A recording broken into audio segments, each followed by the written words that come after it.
আমদানি কেমন ছিল আজকে হাটে? আমদানি বেশি না কম না মিডিয়াম ছিল। দর্শক আসসালামু আলাইকুম, কেমন আছেন? আশা করি সবাই ভালো আছেন। আপনাদের দয়া আলোচনার সময় আমিও ভালো আছি। বরাবরের মতন চলে এসেছি পেঁয়াজের পাইকারি হাটে দাম সহ বিস্তারিত তথ্য দেব। সম্পূর্ণ ভিডিও জুড়ে কিন্তু সাথে থাকবেন। আর আমাদের সাথে রয়েছে একজন ব্যবসায়ী। আসসালামু আলাইকুম দাদা ভাই। ওয়ালাইকুম আসসালাম। কেমন আছেন আপনি? আলহামদুলিল্লাহ। ব্যবসা বাণিজ্য কেমন চলছে এখন? মোটামুটি চলছে। মোটামুটি। কত মন পেঁয়াজ কিনেছেন আজকে? পিস কিনেছি 90 মণ। 90 মন। গাদির উপরে বসে আছেন। তো আমদানি কেমন ছিল আজকে হাটে? আমদানি বেশি না কম না মিডিয়াম ছিল। স্বাভাবিক রয়েছে। কৃষকদের কি অবস্থা? তারা কি ন্যায্য মূল্য পাচ্ছে এখন বিক্রি করে, পেঁয়াজ বিক্রি করে? না, কৃষকের ন্যায্য মূল্য পাচ্ছে না। কেমন বাজার হলে আসলে তারা ন্যায্য মূল্য পাবে দাদা ভাই? কমপক্ষে 2500 টাকা মণ বেচলে পারে কিছু লাভ হবে। 2500। আচ্ছা, এখন তো মানে অনেকটা ঘাটতি যাচ্ছে। ঘাটতি। আচ্ছা দাদা, এই যে এখানে যে পেঁয়াজটা দেখতে পাচ্ছি মাশাআল্লাহ অনেক সুন্দর পেঁয়াজ, এটা তো খাওয়াতি পেঁয়াজ না? কৃষকের মনে 500 টাকা লস হচ্ছে। এখনো 500 টাকা লস হচ্ছে। আচ্ছা, এটা কি খাওয়াতি পেঁয়াজ? খাওয়াতে পেঁয়াজ। এটা কোথায় যাবে আজকে? এটা ঢাকা যাবে মোহাম্মদপুর। মোহাম্মদপুর। আচ্ছা, তো বর্তমানে এখন চাহিদা কেমন আছে আপনার পাবনা জেলার পেঁয়াজে দাদা ভাই? চাহিদা আছে, চাহিদা আছে। আর আমাদের পাবনা জেলার পেঁয়াজ তো সারা বাংলাদেশে যাচ্ছে। সারা বাংলাদেশে। আচ্ছা, এটার পড়তা পড়ছে কত দাদা ভাই? এটা পড়তা পড়ছে 1900। 1900 টাকা পড়তা পড়ছে এখানে। আবার এর সাথে তো খরচও রয়েছে। কেজিতে 5 টাকা খরচা আছে। প্রতি কেজিতে 5 টাকা, প্রতি মনে 200। তাহলে 2100 করে এটা পড়তেইছে না? জি।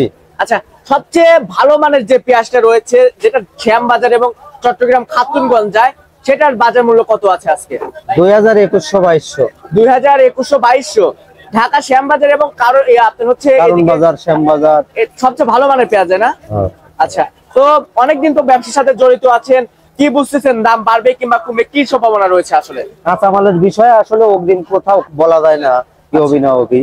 মাল যদি শর্ট থাকে তাহলে দাম বেড়ে যায়, আর মাল যদি শর্ট না থাকে তাহলে দাম বাড়ে না। আচ্ছা আচ্ছা আচ্ছা। তার মানে কাঁচামালের বাজার রাতারাতি পরিবর্তন। রাতারাতি পরিবর্তন। কৃষকের ঘরে তো মনে হচ্ছে এখন পর্যাপ্ত পরিমাণে পেঁয়াজ আছে। আছে। এলজি পেঁয়াজ কি দরকার আছে দাদা? না না না, এলজি পেঁয়াজ তেমন একটা দরকার নাই। আচ্ছা আচ্ছা। তো এলসি আলিবারে কৃষক আরো মরে যাবে। সেটা তো অবশ্যই। তো দর্শক দেখতে পাচ্ছেন এখানে যে পেঁয়াজগুলো রয়েছে, এই পেঁয়াজটার পড়তা পড়েছে আজকে 1900 টাকা। এর সাথে আবার খরচ রয়েছে প্রতি কেজিতে 5 টাকা, প্রতি মনে 200 টাকা খরচ রয়েছে। দর্শক বন্ধুরা, আমাদের পাবনা জেলার পেঁয়াজ কিন্তু সারা বাংলাদেশে যাচ্ছে। বর্তমানে ঢাকার বিভিন্ন মার্কেটে যাচ্ছে, এর সাথে চট্টগ্রাম, খাতুনগঞ্জ, সিলেট বিভিন্ন অঞ্চলে কিন্তু আমাদের পাবনা জেলার পেঁয়াজ যাচ্ছে। বর্তমানে কিন্তু কৃষকের ঘরে পর্যাপ্ত পরিমাণে পেঁয়াজ আছে। কৃষকরা এবং ব্যবসায়ীরা আমাদেরকে যেমনটি জানিয়েছেন যে এলসি পেঁয়াজ কিন্তু দরকার নেই, কারণ বাংলাদেশে পর্যাপ্ত পরিমাণে পেঁয়াজ আছে। এই পেঁয়াজে বাংলাদেশ কয়েক মাস অনায়াসে চলে যাবে। এলসি পেঁয়াজ একদমই দরকার নেই। তো দর্শক বন্ধুরা, আপনাদের জেলায় কেমন দাম আছে একটু জানিয়ে দেবেন কমেন্ট সেকশনে। আমরা রয়েছি পাবনা জেলার ঐতিহ্যবাহী হাট ধুলাউড়ি হাটে। এই হাট থেকে দাম সহ বিস্তারিত তথ্য দিয়েছি। ভিডিওটি ভালো লাগলে অবশ্যই লাইক করবেন, কমেন্টের মাধ্যমে আপনাদের মূল্যবান মতামত জানিয়ে দেবেন। দর্শক সবাই ভালো থাকবেন, সুস্থ থাকবেন। আল্লাহ হাফেজ।